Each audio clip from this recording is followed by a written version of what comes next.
Veo 65 conectados. No sé si tendríamos que esperar alguno más. Igual ya estamos 10 minutos de espera, estamos bien. Si les parece, vamos comenzando. Quedó perfecto. Bueno, eh, vamos a poner un videito ahí. Bueno, mi nombre, como ven ahí, es Jorge Ocantos. Yo soy médico del Servicio de Diagnóstico por Imágenes del Hospital Italiano. Eh, Les voy a mostrar hoy eh, un resumen de la forma de abordar eh, el incidentaloma adrenal, sobre todo con TC y con resonancia.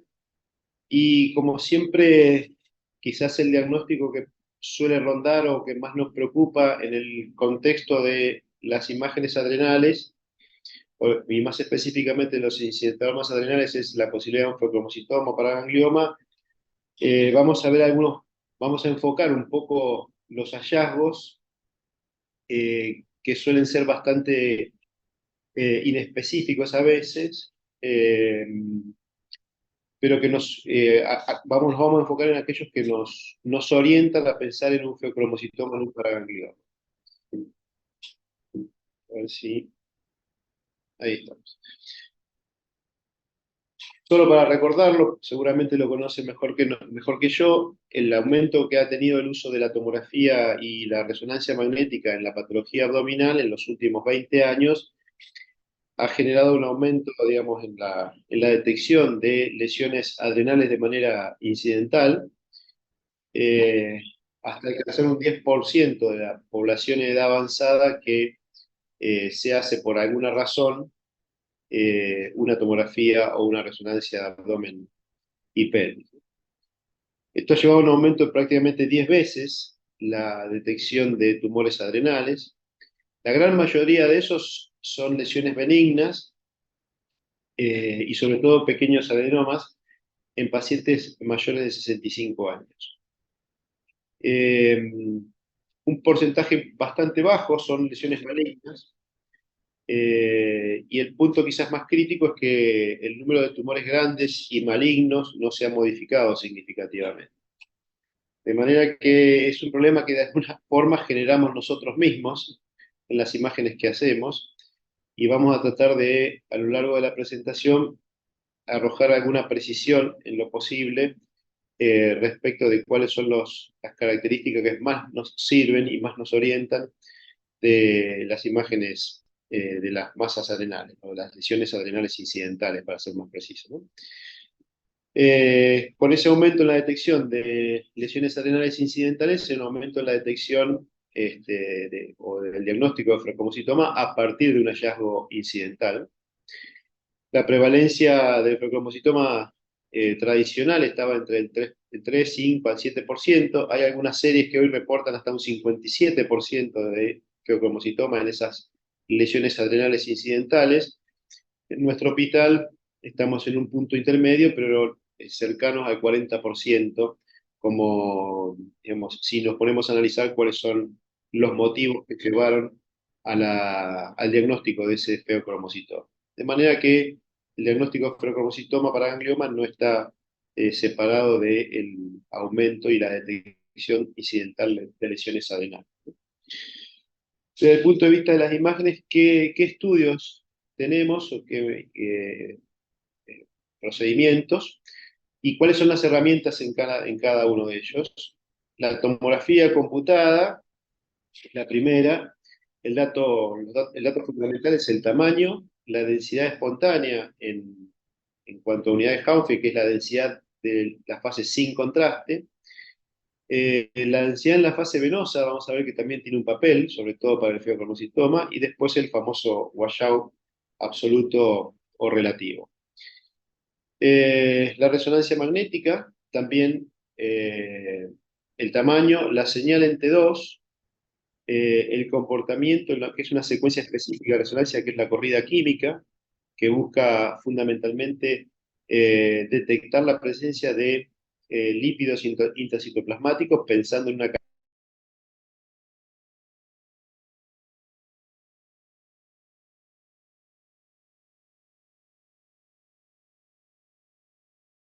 los estudios metabólicos, que también tienen un papel fundamental en la valoración de estas patologías suprarrenales, ¿no? Tener presente, como mencionábamos al principio, que siempre existe la posibilidad de digamos, paraganglioma o frecomocitoma subyacente, que no solamente va a estar localizado digamos, en topografía renal, en topografía suprarrenal o el retroperitoneo cercano, sino que puede ir hasta la vejiga y buena parte de las cadenas simpáticas. Nos vamos a enfocar con los métodos que vamos a tratar, que son T6 y resonancia, en las localizaciones abdominales, en esa distribución tradicional del órgano de Superclan en el abdomen. Un poco va a ser el foco de lo que vamos a ver hoy.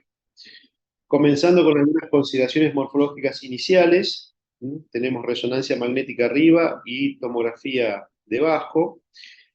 Un dato tal vez muy importante es recordar esta morfología normal que tienen las glándulas suprarrenales, de coma o de Y invertida o de B invertida, cuyo diámetro transverso máximo no debe exceder el centímetro, y si bien estamos acostumbrados de manera tradicional a ver las suprarrenales en la imagen axial, es muy importante contar con otro plano, sobre todo el plano coronal, como les muestro a la derecha de la pantalla, eh, porque puede haber, sobre todo a nivel de la encrucijada, puede haber imágenes que simulan engrosamiento o lesiones nodulares pequeñas, sobre todo menores de 1 centímetro, que al ver el plano coronal se disipa claramente la duda que corresponde a un corte axial que pasa por la encrucijada o el carrefour de la glándula suprarrenal, y digamos, la interpretación es mucho más sencilla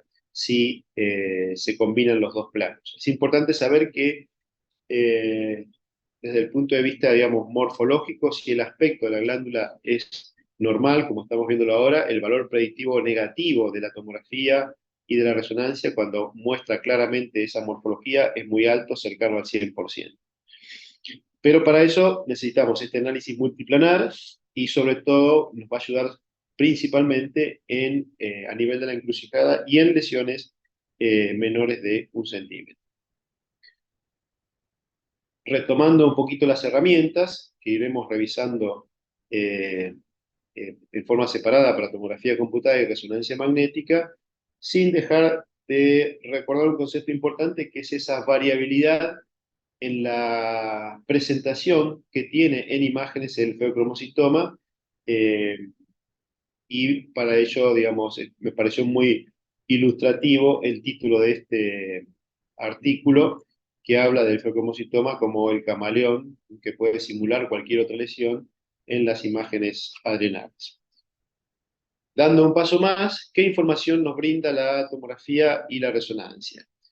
El número y tamaño de la lesión, la localización y relaciones, y el fenotipo, que son esas características que después vamos a analizar en las imágenes, en el diagnóstico por imágenes, sobre todo la densidad y el realce con contraste. En este ejemplo, donde tenemos un paciente monorreno, con una historia de hipertensión arterial, eh, esta fase, que es la fase córtico-medular, es una fase donde, como pueden ver, en la corteza y la médula, las columnas de Bertini y las pirámides del riñón realzan de manera distinta.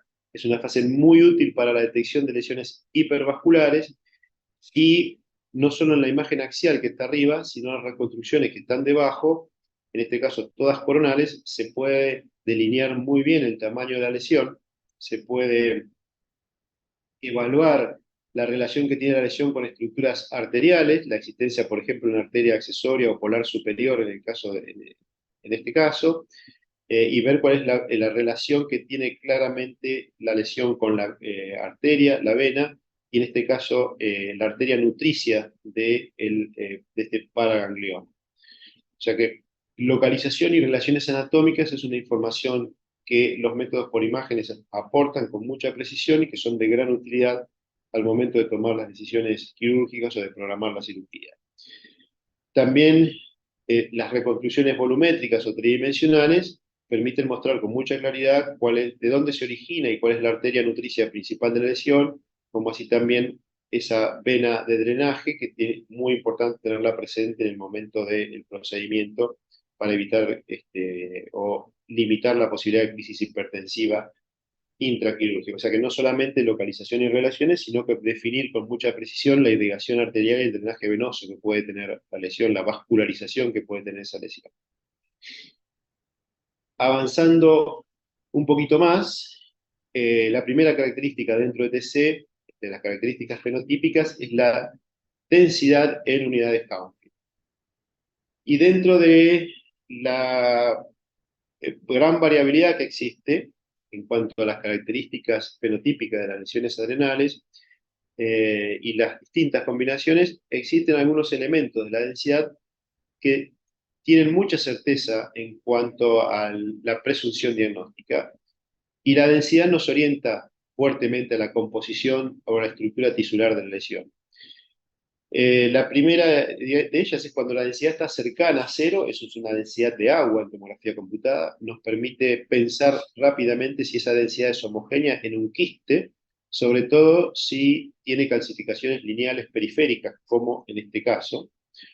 Las calcificaciones también es otra herramienta, otro hallazgo que orienta y da tranquilidad pensando en si la lesión es quirúrgica o no es quirúrgica, ¿no? Cuando tiene más de 200 unidades Hounsfield, eso es lo más probable que corresponda a calcio, y si es periférico y lineal, como en el caso de este quiste, o central y heterogéneo, lo más probable es que se trate de lesiones que no requieran un abordaje quirúrgico.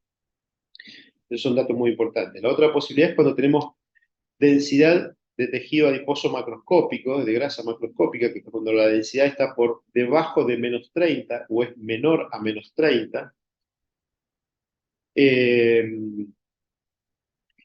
Eso está indicando que es tejido adiposo macroscópico, muy parecido a la grasa retroperitoneal, y lo más probable entonces es que esa lesión corresponda a un mielolipoma, y ese sector que vemos con densidad de tejido adiposo macroscópico corresponde a uno de los componentes típicos del mielolipoma. Y la otra densidad importante es cuando el tejido que estamos viendo en la fase sin contraste, densidad por encima de 50 y sobre todo por encima de 70 unidades Hounsfield, y eso se está indicando que tiene contenido hemático, que tiene metahemoglobina.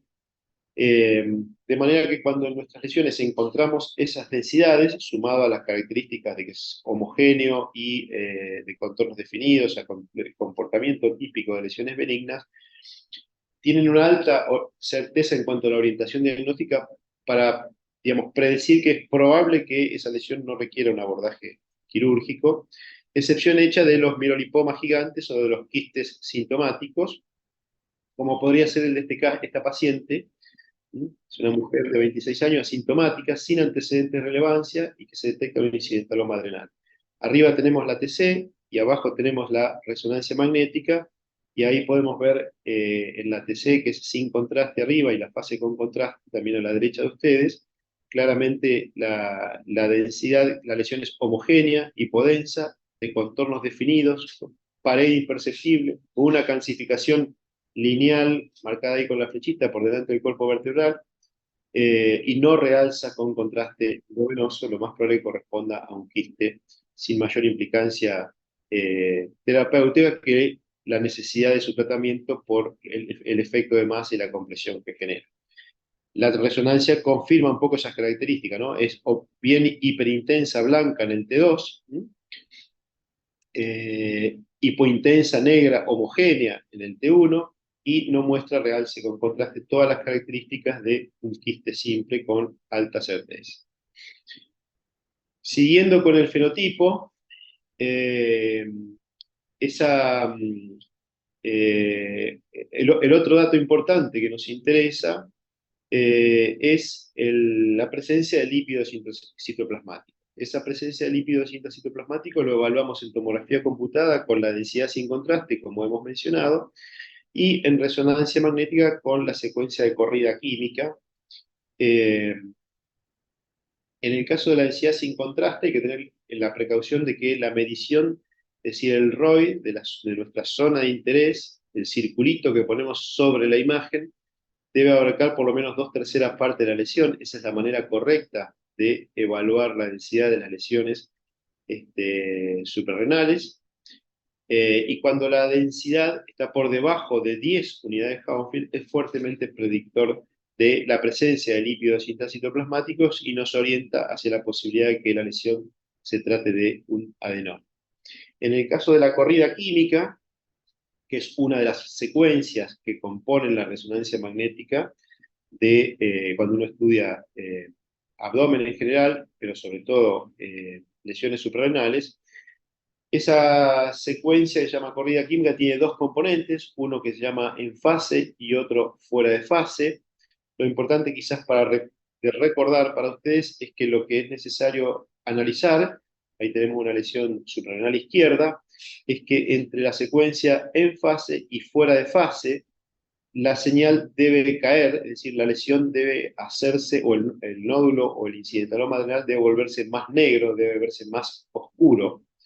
De una manera sencilla, ¿cómo pueden identificar digamos, el componente fuera de fase? Si prestan atención, todos los órganos tienen un contorno, una línea negra que lo diferencia o lo separa de la grasa, que es, digamos, un efecto que genera esta secuencia porque diferencia muy bien lo que es tejido adiposo de lo que no es adiposo.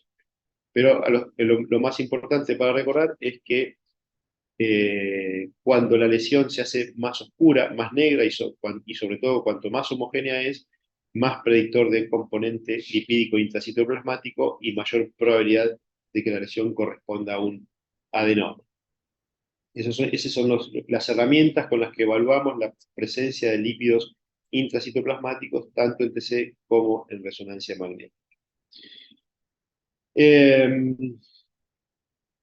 Esa característica en resonancia magnética se puede, digamos, a veces no es tan visualmente visible, no es tan fácil de analizar de manera subjetiva, entonces se puede realizar mediante una fórmula que es la relación o el índice de intensidad de señal comparando la señal de la lesión en cada una de esas fases con la señal del vaso con cada una de las fases. Lo importante para recordar es quizás el número de 16,5, porque parece ser que el índice es más efectivo que la relación para determinar mediante esta fórmula la presencia de lípidos intracitoplasmáticos, con una certeza que está cercana al 100%. Es una manera de cuantificar en las imágenes la presencia de lípidos intracitoplasmáticos, sobre todo, como sucede en este caso, no se ve con tanta facilidad, de manera subjetiva, la caída de señal y sobre todo cuando esa caída de señal es heterogénea, como también se ve en este caso. De todos modos, tener presente que la corrida química es una herramienta de segunda línea. En general, los pacientes siempre son estudiados previamente con tomografía computada y el mayor valor de esta herramienta de segunda línea, que es la resonancia con corrida química, es sobre todo en lesiones cuya densidad espontánea esté entre 10 y 30 unidades Hounsfield, tema sobre el cual después vamos a volver cuando analicemos el algoritmo para analizar o para estudiar con imágenes un incidentaloma adrenal. Otro dato muy importante y quizás el más utilizado es el washout. Volvemos a tomografía, dejamos la resonancia y volvemos a tomografía, que de alguna manera evalúa con qué rapidez se elimina el contraste que pasa por la lesión. Hay dos formas de calcularlo, de lo que llaman lavado relativo.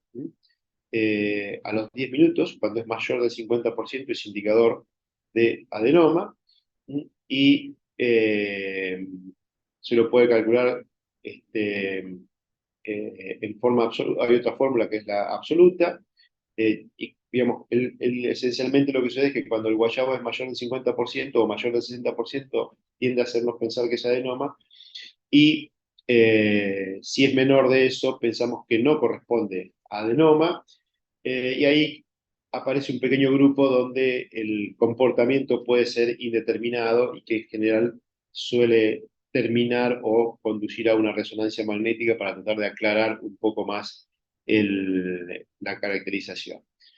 Para hacerlo de manera sencilla, quizás recordar el concepto de 50, así como pusimos 16.5 en el caso de índice de caída de señal para resonancia, 52.5 para hacerlo fácil es un punto de corte útil y fácil de recordar cuando pensamos en el washout mediante TC para definir entre adenoma o no adenoma, ¿no? Cuando está por encima pensamos en adenoma, cuando está por debajo pensamos en lesión no adenomatosa. El washout también es una herramienta de segunda línea y entonces es el momento de recordar que la herramienta que mayor valor predictivo en forma individual tiene es la densidad sin contraste, revalorizando esa herramienta que a veces pasa un poquito desapercibida. Pero el washout, a diferencia de la caída de señal en resonancia magnética, tiene mayor utilidad cuando la densidad espontánea es mayor de 30 unidades Hubble.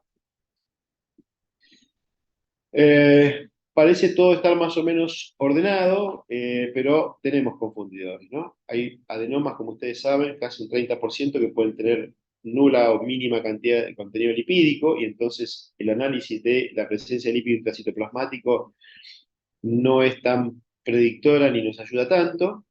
O hay lesiones malignas que pueden contener lípidos y tejido adiposo maduro, que era la densidad que buscábamos en el mielolipoma, por ejemplo. Las metástasis, aunque raramente, pero algunas pueden tenerlas, el carcinoma de células claras, el carcinoma hepatocelular, los mismos raramente tienen tejido adiposo microscópico que pueden tenerlo, el carcinoma adrenocortical sucede lo mismo, y el feocromocitoma, nos encontramos en la misma situación. De manera que existen una serie de confundidores que hacen que eh, el análisis no sea tan binario, tan sencillo y tan concluyente cuando nos empezamos a analizar esos parámetros que definimos como fenotipo de las lesiones suprarrenales, además del tamaño, que era un dato muy importante que nos proporcionaban los estudios por imagen. De manera entonces que, hecha esta breve y rápida introducción de cuáles son las utilidades y cuáles son las herramientas con las que contamos primero en cada uno de los métodos de TC y resonancia, que no son tantas como habrán visto, y en segundo lugar, qué analiza cada una de estas herramientas y que tampoco son tan excluyentes para una u otra lesión o tan concluyentes para una u otra lesión, vamos a tratar de determinar cómo debemos utilizar esas herramientas o cuál es la manera más apropiada de utilizar esas herramientas. La primera herramienta y la de mayor valor es la densidad en unidades Hounsfield en las fases sin contraste. Si la densidad está por debajo de 10 unidades Hounsfield, eso tiene un fuertísimo valor predictivo de adenoma.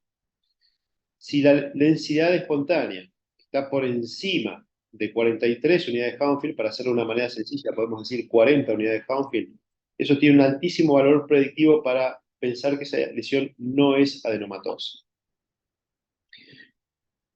Nos quedan entre 10 y 40, que son nuestras lesiones que el sin contraste no puede orientarnos. Aquí uno podría plantearse, digamos, si el sin contraste tiene tanto valor, ¿por qué hacerle con contraste? La verdad que desde el punto de vista práctico, hacerle el sin contraste, analizar el sin contraste y después, si tenemos dudas, hacer la fase con contraste en una nueva tomografía, no es nada práctico, con lo cual el abordaje inicial eh, más rápido, y por otro lado no son tampoco los pacientes donde uno se ayuda con el washout para tratar de definir, es pedirle al paciente o solicitar al paciente la tomografía computada de glándulas suprarrenales o de abdomen superior para evaluar lesión suprarrenal sin y con contraste con washout a los 10 minutos. En ese grupo de 10 a 40, la densidad no es tan buena predictora de manera individual, entonces ahí es donde aparece la tomografía con lavado o con washout a los 10 minutos como herramienta, que sería nuestra segunda herramienta dentro de ese estudio pedido inicialmente como TC sin y con contraste. Un dato muy importante que hay que tener en cuenta antes de avanzar es si el paciente tiene antecedente oncológico o no tiene antecedente oncológico. ¿Por qué? Porque la probabilidad de que un incidentaloma corresponda a un adenoma es del 80-90% si el paciente no tiene antecedente oncológico. Si el paciente tiene antecedente oncológico y aparece una lesión nueva, la probabilidad cambia completamente, de que, digamos, tiene 50% de probabilidad de que se trate de un adenoma, pero 50% o más, incluso en algunas series, de que se trate de una metástasis o de alguna lesión vinculada a la enfermedad oncológica preexistente. De manera que ese es un dato muy importante a tener presente en este punto, aunque no lo vamos a desarrollar en este punto. Pero bueno, si no tuviera el antecedente oncológico, que es un dato importante que tenemos que tener en cuenta, el paso siguiente es analizar qué pasa con el washout, con el lavado con contraste. Sí, aclaro, y después lo vamos a revisar con un poquito más de detenimiento, si ese paciente que tiene una lesión incidental nueva tiene antecedente oncológico, ahí quizás el método de mayor rendimiento es directamente pasar a un PET, a un estudio metabólico, a un PET-TC. ¿Cómo nos va? O sea, ¿cómo pensamos, aunque ya lo dijimos, si el lavado es mayor del 50% o menor del 50%? Si el lavado es mayor del 50%, y ahí están un poco algunos trabajos que muestran la sensibilidad y especificidad de utilizar el washout con esas características, pero bueno, si el lavado es mayor del 50%, es fuertemente predictor de adenoma, y si es menor del 50%, es fuertemente predictor de no adenoma. Y fíjense que la sensibilidad y la especificidad es muy buena. Pero a veces también podemos tener dudas, o no ser concluyentes, y entonces ahí aparece la resonancia magnética con corrida química. Si tenemos esa caída de señal, ¿no? En fuera de fase, o ese índice menor a 16,5 en fuera de fase, pensamos en adenoma. Si es mayor, pensamos en lesión no adenomatosa. Y de nuevo, ahí hay un resumen de algunos trabajos que muestran la sensibilidad y especificidad de utilizar esa herramienta en estas lesiones. Y aquí aparece, digamos, aquí retomamos el tema del antecedente oncológico. Toda esta secuencia que vimos correspondería al paciente que no tiene un antecedente oncológico. Pero si el paciente tiene un antecedente oncológico, es obligación plantearse la utilidad realmente de completar toda esa secuencia que vimos de tomografía con contraste y resonancia con corrida química, y, digamos, probablemente sea más costo efectivo pasar directamente al PET-TC.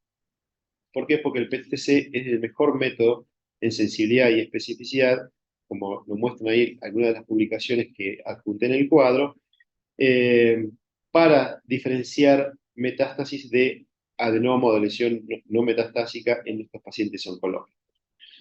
Utilizando dos herramientas combinadas. Una es el washout, mayor del 50%, y otra es el índice o la relación entre valor de captación entre el hígado y la adrenal, ¿no? Si la relación hígado-adrenal en esa captación del radio trazador es mayor de 1, y además tenemos un washout mayor, la especificidad, el valor predictivo positivo, el valor predictivo negativo es sumamente alto en esos pacientes donde lo que queremos definir es, ese paciente oncológico, donde lo que queremos definir es si tiene una metástasis adrenal nueva o no.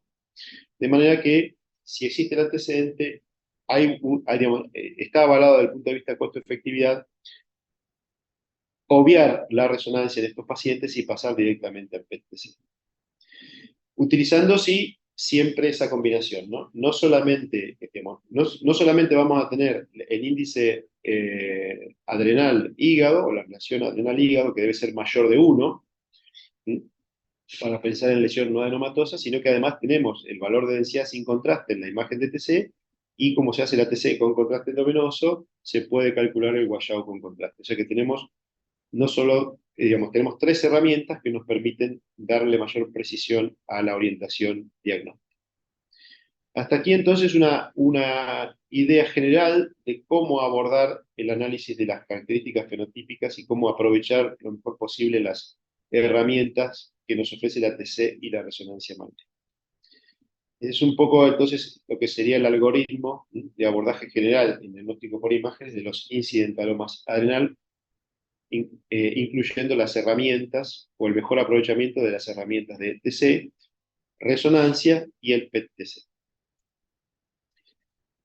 Ahora bien, siempre queda detrás de esto algunas características que no son tan claras como las mostramos, y que en muchos casos, que generalmente no son previamente oncológicos, eh, existe la posibilidad de un fibromuscitoma o un paraganglioma subyacente, que como hemos visto puede parecerse a cualquier lesión, y incluso puede tener un aspecto quístico o multiquístico, de manera que es, así como es quizás el diagnóstico eh, subyacente más importante que no deberíamos perder, también es quizás el más difícil de establecer con las herramientas actuales, analizando solamente las imágenes. De manera que me pareció interesante, teniendo entonces en cuenta esta característica del ferrocromocitoma, marcar algunos elementos que podemos encontrar tanto en TC como en resonancia, que nos van a permitir eh, detectar aquellos hallazgos de alarma o de alerta para pensar si no estamos frente a un feocromocitoma en ese contexto.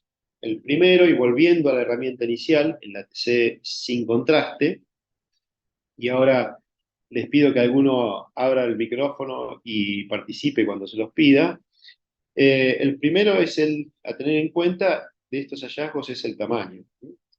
Fíjense que la posibilidad de ferrocromocitoma aumenta sensiblemente cuando el tamaño está por encima de 3 y sobre todo por encima de 4 centímetros de la lesión, ¿no?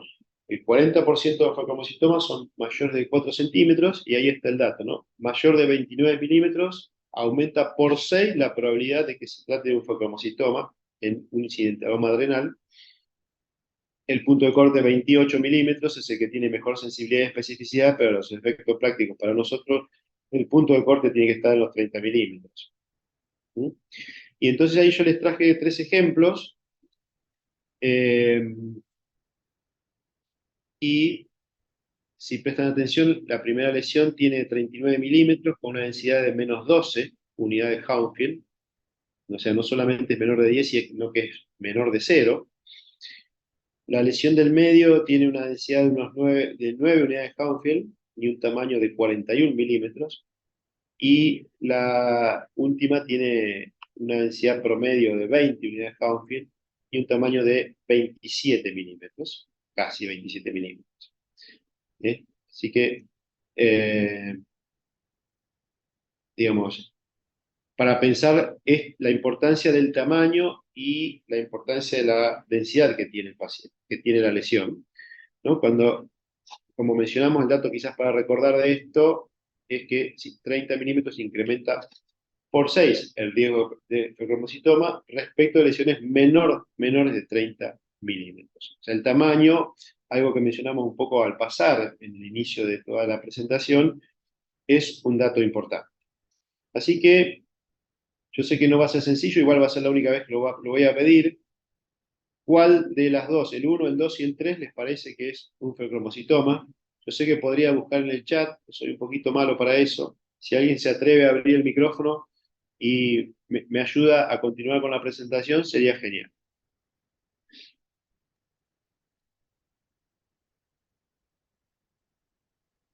¿Cuál de esas lesiones les parece a ustedes, la 1, la 2 y la 3, que La corresponde 3. a un ferrocromocitoma?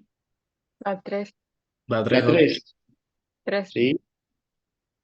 ¿Alguien se atreve a decir por qué, si las otras tienen más tamaño? Por las unidades Porque de Hounsfield. la 1 tenía menos 2 unidades Hansfield, la 2 tenía 9, que las dos eran menos de 10 unidades Hansfield. Mientras que la tercera sí tenía una importante, o sea, tenían, si no me equivoco, 20 unidades Hansfield y el tamaño. Perfecto. Bueno, esa es la única de las 3 que es un ferrocromocitoma. Perfecto.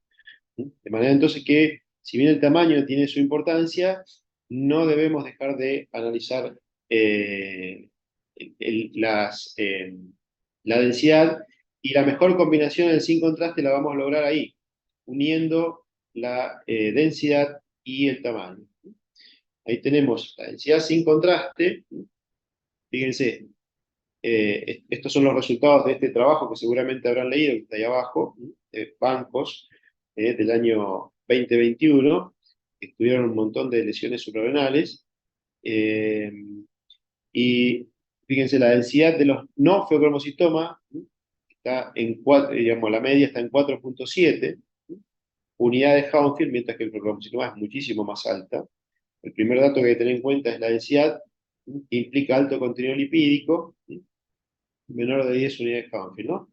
El 83% de los no feocromocitomas, casi 84, presentaron menos de 10 unidades Hounsfield. O sea que la densidad es un dato sumamente importante.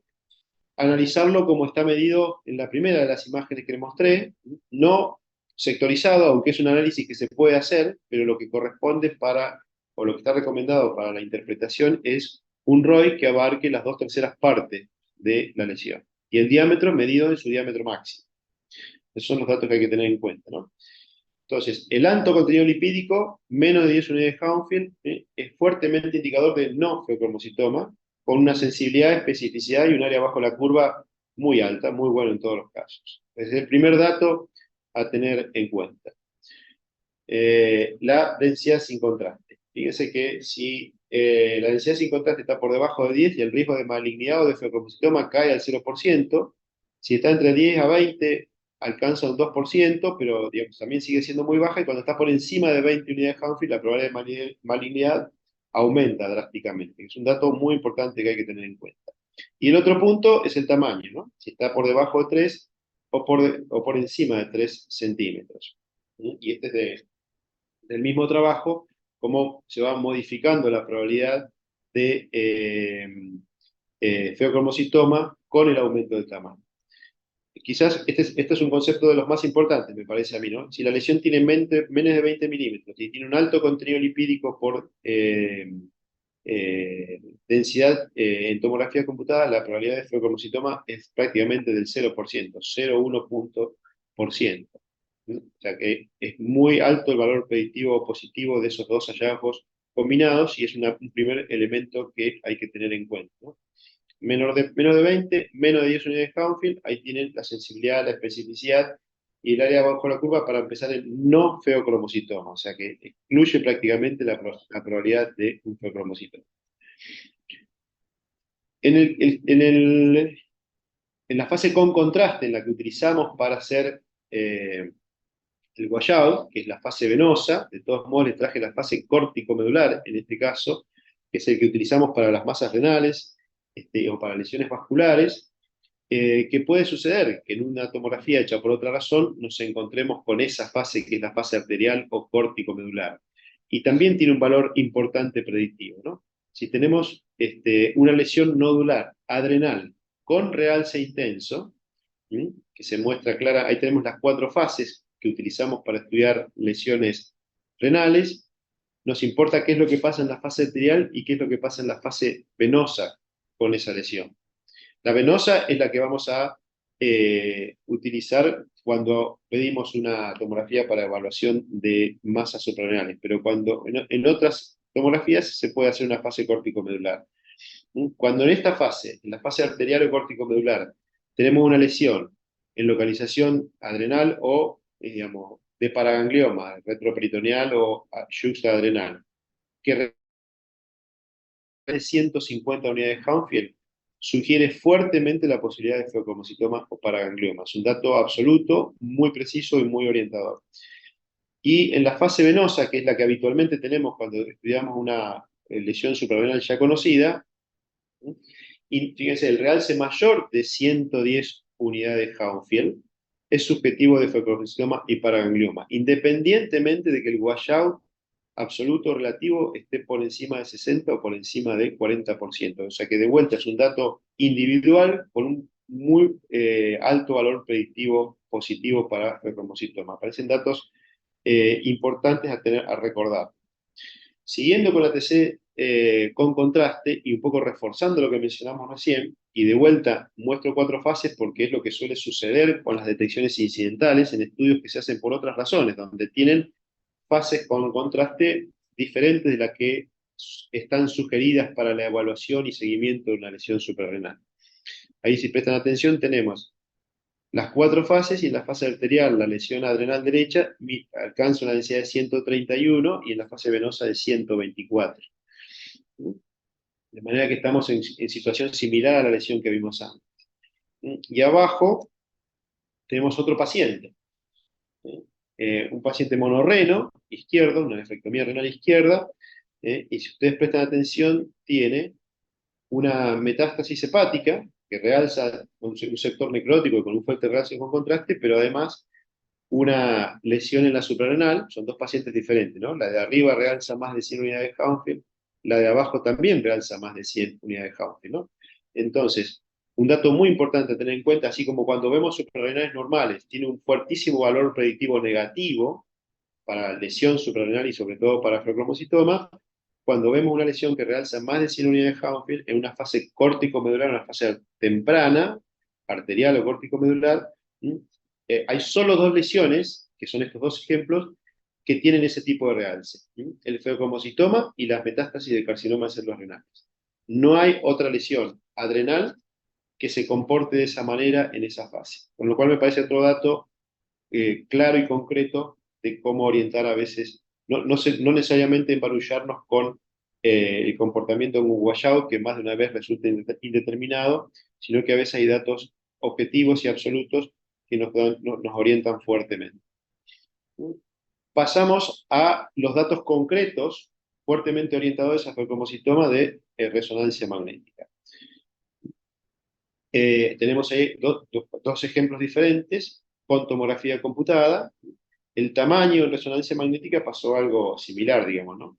Las lesiones no ferrocromocitoma fueron más pequeñas que las ferrocromocitoma. Y ahí tenemos el comparativo entre la corrida química en fase y fuera de fase de los mismos pacientes que estamos viendo en tomografía computada. Fíjense esa lesión que tenía menos 28 unidades de Hounsfield. Tiene claramente una caída de señal, se hace mucho más negro y mucho más homogéneo. O sea, ese dato subjetivo claro, donde una lesión que es gris se vuelve completamente negra y de manera homogénea, eso es indicador de no ferrocromocitoma y fuertemente indicador de adenoma. Y en la de abajo, que era la que dijimos que era un ferrocromocitoma, o la que acertaron ustedes que era un ferrocromocitoma, la densidad sin contraste ahí está medida en otro punto, y está, les diría, y aprovecho, mal medida la densidad, 15, unas 15 unidades de Hounsfield. Si prestamos atención en fase y fuera de fase, la lesión no solamente no es que no cae la lesión, no cae la intensidad de señal, no cae el color, no se hace más negra, sino que se hace hasta más blanca. Y eso es fuertemente indicador de feocromocitoma, por lo menos de no adenoma, ¿no? Entonces, el alto contenido lipídico, que se traduce en caída de señal en la corrida química, indica, digamos, se vio en los no ferrocromocitomas en el 90% de las lesiones. De manera que es un dato sumamente importante, ¿no?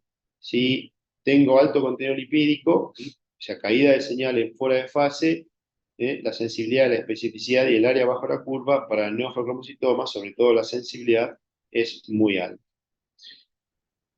Hay un dato que se menciona fuerte, digamos, mucho en la bibliografía, que es la hiperintensidad de señal en el T2, y ahí tenemos la misma lesión que venimos analizando, que ya vimos que no cae la intensidad de señal fuera de fase, sino que está subiendo, y cuando vamos a ver el T2 es una lesión hiperintensa heterogénea. Lo menciono porque es algo que se repite mucho en la bibliografía, y la verdad que este trabajo mostró que ese comportamiento no era tan específico y no lo encontrábamos en tanta cantidad y con tanta seguridad en el ferrocromocitoma. O sea que si bien es un dato a tener en cuenta, es un dato secundario y que tiene una sensibilidad relativamente moderada, digamos, ¿no? No es tan alta como nos gustaría para estar seguros cuando vemos ese comportamiento en el T2. De manera que siempre hay que completarlo con el comportamiento, como vemos en este caso, de qué es lo que pasa con la lesión en la corrida química. Para ir terminando, o bueno, no tanto, pues después revisamos algunas cositas más, lo que mencionamos en una diapositiva anterior, ¿no? Lo primero que tenemos que analizar es la densidad sin contraste, para ver la probabilidad de malignidad o frecomocitoma de estas lesiones. Ya sabemos que lo que más nos tranquiliza es cuando la densidad es menor de 10 unidades Hanfield. El otro dato muy importante es el tamaño, que habíamos visto que nuestro punto de corte con mayor sensibilidad y especificidad eran los 3 centímetros. La lateralidad de la lesión también es importante. Y uno puede, el punto de corte puede estar en 3, que es lo que tiene mejor sensibilidad y especificidad, pero el otro dato importante que hay que tener en cuenta es los 4 centímetros, que es un criterio quirúrgico por tamaño, porque la probabilidad de adenocarcinoma de un incidentaloma de 4 centímetros es muy alta, y eso de alguna manera, dependiendo entonces de la combinación entre la densidad sin contraste y el tamaño, eh, tenemos algunas posibilidades de otras lesiones o nos orientamos más a pensar en unas y otras lesiones. Pero la verdad es que de uno y otro lado, del de lesiones benignas o del de lesiones malignas, hay una buena superposición en cuanto al comportamiento. De manera que una manera quizás un poco más sencilla de abordarlo es, primero, nunca olvidarnos de correlacionar eso con el perfil hormonal y metabólico, o de sugerirlo cuando eh, se informa o se comenta la posible etiología de la lesión, ¿eh? Y pensar quizás en 5 grupos de lesiones: adenomas, que ya hemos mencionado, mirolipomas y otras masas benignas, feocromocistoma, carcinoma adenocortical y metástasis u otras masas malignas, y acá aparece de vuelta el PET como la herramienta que mayor utilidad tiene, y si esta es nuestra presunción o si ese es nuestro diagnóstico diferencial, probablemente lo más correcto sea ir directamente al PET en estas sospechas. Algunos ejemplos de mirolipomas y otros tumores. Ahí tenemos marcado con las flechas verdes las distintas fases, dos flechitas en cada imagen, una, la de más abajo, la de más atrás, que marca la grasa retroperitoneal y cómo el mielolipoma tiene una intensidad de señal en las distintas secuencias en resonancia o una densidad en tomografía similar a la de la grasa retroperitoneal. Pero tenemos dos imágenes nodulares retroperitoneales suprarrenales, heterogéneas en T2, y que no tienen tanta caída de señal en las secuencias fuera de fase como marcan las flechas rojas. Se trata de, o sea, este paciente tiene un mirolipoma, pero además tiene un tumor de colisión porque probablemente tenga metástasis bilaterales. Situaciones que hay que, digamos, donde la lateralidad, unilateralidad o bilateralidad puede orientarnos el diagnóstico diferencial, ¿no? El mielolipoma se presenta entre el 3,3 al 6,6 de las incidentalomas, el 5% son bilaterales, y el 20% de ellos son mayores de 6 centímetros, o sea que lo más frecuente es que sea una lesión menor de 6 o de 5 centímetros. La metástasis representa el 7,5 de los tumores adrenales, y un porcentaje no menor son incidentales, y casi la cuarta parte de ellas son bilaterales, o sea que la bilateralidad debe hacernos pensar en secundarismo, sobre todo cuando tiene este comportamiento: heterogéneas, con sectores hiperintensos blancos en el T2 y que no cae la señal en la comparación entre fase y fuera de fase. Otro ejemplo, una paciente con antecedente oncológico, o sea que uno tendería a pensar o a abrir la sospecha de la posibilidad de un cáncer, de una lesión metastásica. Una AGOTC de tórax por sospecha de TED y se evidencia un incidentaloma en la glándula suprarrenal izquierda. Fíjense que es una lesión hipointensa en esa secuencia que es el T2, pero tiene sectores hiperintensos heterogéneos, y no cae, no muestra caída de señal para nada en fase y fuera de fase. Hay un dato que se nos mencionó al principio de cómo identificar la secuencia o diferenciar el componente fuera de fase en fase en resonancia, que es ese halo de tinta china que le llamamos nosotros, o halo negro, que rodea los órganos, que los separa de la grasa. En este caso, en esta lesión suprarrenal está absolutamente conservado. Eso se lo denomina como signo del anillo de seguridad, y cuando ese anillo es completo es indicador orientador a una lesión benigna. Tenemos ahí el PET de este paciente, una lesión que fuertemente hipermetabólica, pero hay un detalle importante: en la fase con contraste de la resonancia y en la fase con contraste de la tomografía no realza prácticamente. Y ese es un dato fuertemente, digamos, predictivo o con fuerte valor predictivo negativo para pensar en una lesión de alta agresividad biológica, una lesión neoplásica, y uno tiene que orientarse a pensar, digamos, no puede descartar con ese comportamiento con contraste la posibilidad de una lesión benigna. En este caso trató de un schwannoma. Los tumores adrenales benignos, no mirolipoma, son bastante poco frecuentes, pero hay que pensar que pueden existir, y el dato del realce con contraste y el anillo de seguridad completo es muy relevante tanto en tomografía y resonancia del realce. Obviamente lo del anillo es solamente para resonancia magnética. Un ejemplo fue cromocitoma, un varón de 27 años con hipertensión y cefaleas, con historia, digamos, de probabilidad de lesiones neuroendocrinas, dos lesiones suprarrenales, derecha e izquierda, en la tomografía computada, se ven bastante heterogéneas en la fase con contraste endovenoso. No es un realce tan llamativo, típico del sarcomocitoma, nunca se va a comportar como nos gustaría que se comporte. Y un dato muy importante para rescatar de este caso de sarcomocitomas bilaterales, recuerdo haberlo visto conectado a Alberto Jurado, creo que un paciente que operó él o alguien de su equipo. En el PET, una lesión es fuertemente hipermetabólica y la otra para nada. Ambas fueron sarcomocitoma, ahí está, digamos, la cirugía.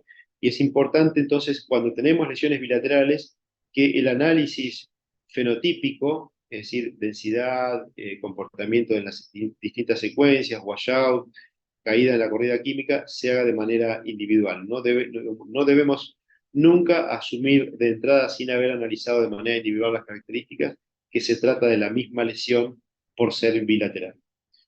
Si bien es una posibilidad muy alta, pero nunca debe asumirse de esa manera. El carcinoma adrenocortical tiene, bueno, las características que resume este caso, ¿no? Una mujer joven con síndrome confuncional, ingresa por encefalopatía, tiene una masa hepática en una eco abdominal, y cuando hacemos la tomografía computada nos encontramos que esa masa hepática en realidad es más bien de dependencia, tiene, digamos, compromete el hígado, comprime y desplaza, pero como se ve abajo en la reconstrucción, lleva el riñón hacia abajo, lleva el hígado hacia arriba, desplaza los vasos. Es muy probable que no sea dependiente del hígado, sino que está comprimiendo y desplazando los órganos adyacentes. Algunas características. En el sin contraste, en primer lugar, la densidad. Lo mencionamos al principio de la presentación. Más de 43 unidades Hounsfield, pensemos en no adenoma. El otro dato importante es que tiene calcificaciones, que yo les dije que eran bastante tranquilizadoras, o era un dato más concreto, pero un dato concreto de una lesión no quirúrgica. Pero fíjense que no son calcificaciones periféricas lineales, ni siquiera centrales, sino que son en líneas o en bandas. Es un primer dato importante, además del tamaño de la lesión, que, como les dije, cuando tiene más de 4 centímetros al diagnóstico, tiene alta probabilidad de ser un carcinoma adrenocortical y probablemente tenga indicación quirúrgica por el tamaño. El otro dato importante es que el máximo realce no lo tenemos en la fase córtico-medular, sino que el máximo realce se encuentra en la última fase, en la fase de excreción, en la fase tardía. Eso habla de que tiene tejido fusocelular, o que es de tipo fusocelular y va captando contraste de manera progresiva. Y por otro lado, bueno, el tamaño, como ya mencionamos, y el efecto de masa. Eso no se trata de ninguna de las otras lesiones que hemos mencionado en el transcurso de la presentación. Siguiendo con metástasis adrenales y otros tumores malignos, acá tenemos otro ejemplo de lesiones bilaterales. En este caso, si prestan atención, como diferencia con respecto a las que hemos visto, son bastante homogéneas. Digamos, la densidad es bastante uniforme y homogénea, y tiene un dato además adicional, que es que de alguna manera se amoldan, se acomodan a los espacios que le dejan los órganos vecinos. Ahí tenemos la densidad sin contraste, 33 unidades Hounsfield, y el realce, digamos, el realce en el tardío tiene 54, menos que en la fase corticomedular, o sea que hay un lavado, pero no vemos necrosis como en la anterior. Realza, pero realza poco, lava, pero también lava poco, se ve gris en toda la secuencia. Les estoy mostrando pretratamientos, vendrá post-tratamiento. Es el comportamiento típico del linfoma en cualquier localización del organismo. lesiones homogéneas con escasa necrosis que se amoldan al retroperitoneo y que realzan poco y que lavan lentamente. Ahí tenemos el control post-tratamiento, como ambas lesiones han disminuido francamente de tamaño y probablemente si no tuviéramos la tomografía pretratamiento, la suprarrenal izquierda hasta podríamos tener cierta duda de informarla como francamente patológica, porque está engrosada, pero hasta ha recuperado su morfología habitual.